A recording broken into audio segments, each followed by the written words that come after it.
evening, everybody, and welcome to episode 3 of Ukulele with Mr. Ramsay. And this week's lesson is dedicated to Kira in year 4, because Kira recorded herself playing her ukulele and sent it to me. 2 videos, both Baby Shark and Old MacDonald's Farm, and they were both absolutely superb. It was so lovely to see a child playing some music instead of just staring at screens all the time. My children seem to do a lot these days. So thank you, Kira, and I'm so chuffed. It really made my day that I got your email. So I asked Kira what song we should do next, and she has suggested Hey Diddle Diddle. And my first thought was, it's a bit hard. Like I said in week 1, I'm definitely not a ukulele expert. I'm not even a lead guitar expert. And playing tunes on guitars is really tough. I can strum chords all right, but playing tunes I find hard. So when I listened to it, I was like, is that going to be a bit tricky? So she suggested, okay, what about Humpty Dumpty? Okay, what about something else? But I thought, no, that's not a very good example, is it, Mr. Ramsay? If you're telling children they should always push for the best, you should do the same yourself. So this week, we are going to be learning Hey Diddle Diddle. And it might be a simple song, but it's a lot harder than the last 2 lessons on the ukulele. The thing about Hey Diddle Diddle is that I've heard it to a few different tunes. So just to make sure we're all learning the same tune, we're going to just have a little listen to it now. Okay, so with a bit of Mr. Ramsay magic. Hey diddle diddle, the cat and the fiddle, the cow jumped over the moon. The little dog laughed to see such sport, and the dish ran away with the spoon. Okay, so let's have a little think about how we're going to do that then. Oh, by the way, I didn't know this.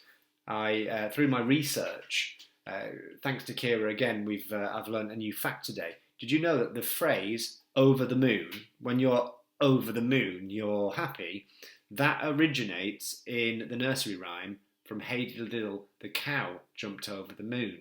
Now, when you think about it, it seems obvious, doesn't it? But I didn't know that. Maybe you did.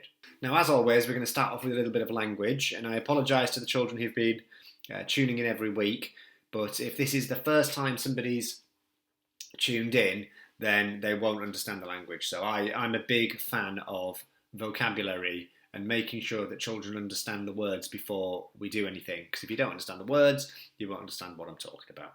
So we'll just begin with that word fret again. And here I've got my ukulele, and if you remember, a fret is the gap between the metal bars. So the first fret is the first gap. So if I say put your finger on the first fret, you're pushing down in the first gap, and that will make the string touch the little metal bar there.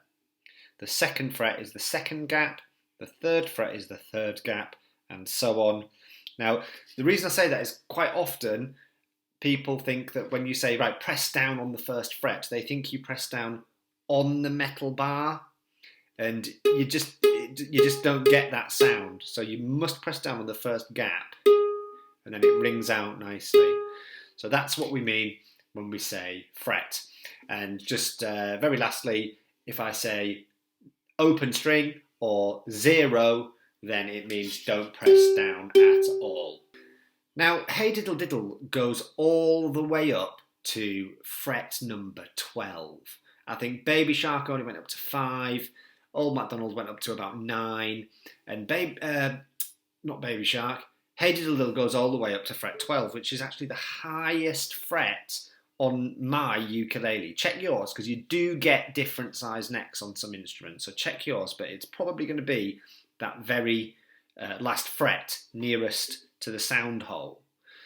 And now the reason musical instruments have lots of strings is so that you don't have to go all the way up to the top of the neck. You change string, it makes it easier. But I've made a promise that we're only going to stick to one string at a time. And that because I don't want children to be worrying about their instruments being in tune. Because if it's not in tune and you put your fingers in the right place, it won't sound right, even if you're playing it correctly. So I'm going to stick to one string, and that means that you are going to have to jump around a little bit, up and down, the ukulele neck. Okay, so I've been practicing all week and I really, really have, and I'll probably get it wrong. So if you see it suddenly jump to something else, if you see me kind of go and jump suddenly, that's because I've edited out a mistake.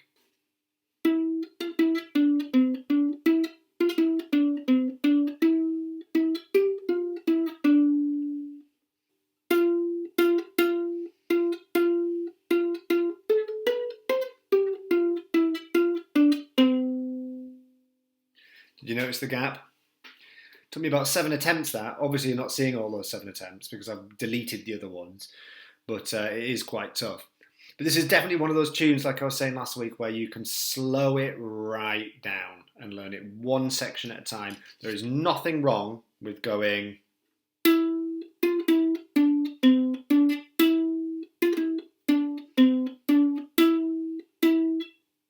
and so on. Don't want to carry on, otherwise I might make another mistake. Okay, so this is all played on the 2nd string from my pointy chin. So if I do a little close-up now, and we'll start the tutorial. Yes, that is a Super Mario t-shirt. I'm not a huge gamer these days, but I did enjoy Super Mario as a child, and I still have a slight obsession with him. So this is where we start. We're starting on the 2nd string from your chin. Now the last 2 lessons have all been on this closest string to your chin, but this one's on here. And it starts on fret 4. And it goes 4, 5, 4, 2, 0, 4, 5, 4, 2, 0. I'll use one finger because I know some children prefer that. 4, 5, 4, 2, 0. And then it goes back up to 2. The 4, 5, 4, 2, 0. So all the way through that goes 4, 5, 4, 2, 0, 2, 4, 5, 4, 2, 0, 2. Hey diddle diddle, the cat and the fiddle. And that's the first section, and practice that. Practice it over and over again. Don't try and do the whole thing to start with. It's really important to break things down into little chunks and get one little bit right at a time. So I just want you just to practice over and over again.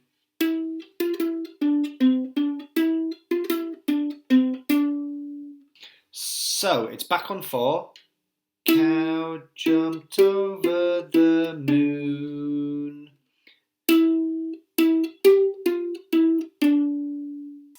4, 4, 7, 5, 4, 2.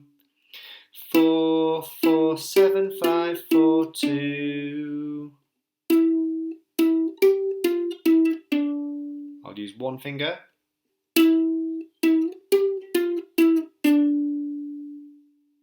And then just practice that as well. So once you've got the first section down, then you can just practice over and over again, making sure it's really crisp and really clear, and just keep going over and over and over.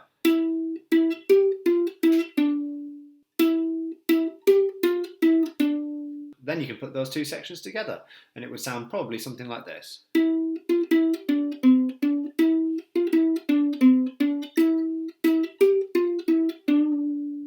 Make life a little easier for people on this bit. We're gonna cut out a couple of notes and just go. The little dog laughed to see such fun. So it just goes between 4 and 5. That's 4. The 5 dog laughed to see such fun. 4, 5, 5, 5, 5, 5, 5, 5. And that's a nice easy bit so that you can learn that quite quickly. The little dog laughed to see such fun. And then we've got the tricky bit coming up, which is where we go all the way up to the 12th fret, which on my ukulele is the last gap on this second, and we're on this 2nd string. Okay, so the last bit's quite tough. It goes all the way up to this 12th fret, and it goes, and the dish ran away with the spoon. So it goes 9, 11, 12, and the dish. 9, 11, 12, and the dish ran.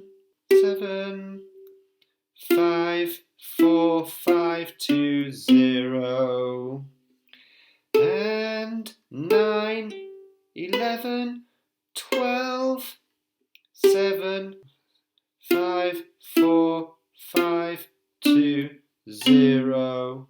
Blimey, Kira's really making me work hard this week. I started this video about an hour ago. What you can't see is all the wrong ones that I've had to delete. But thank you, Kira. It's been an enjoyable experience learning a new tune on my ukulele and also learning where the phrase "over the moon" comes from.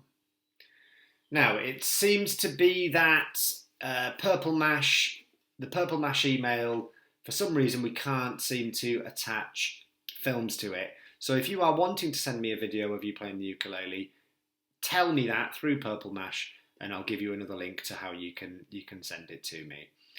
But again, super work, thank you. I know Kira's not the only one. There's a few people who've sent me messages saying that they'd had a go or that they were practicing it or that they were still working on week 1, which is absolutely fine. And, you know, give me suggestions for other ones to do. It doesn't have to be nursery rhymes. It can be anything at all as long as it's a tune that we can play on one string. So thank you, everyone. I hope you're all well and that we all get to see each other soon. Stay safe. Miss you all.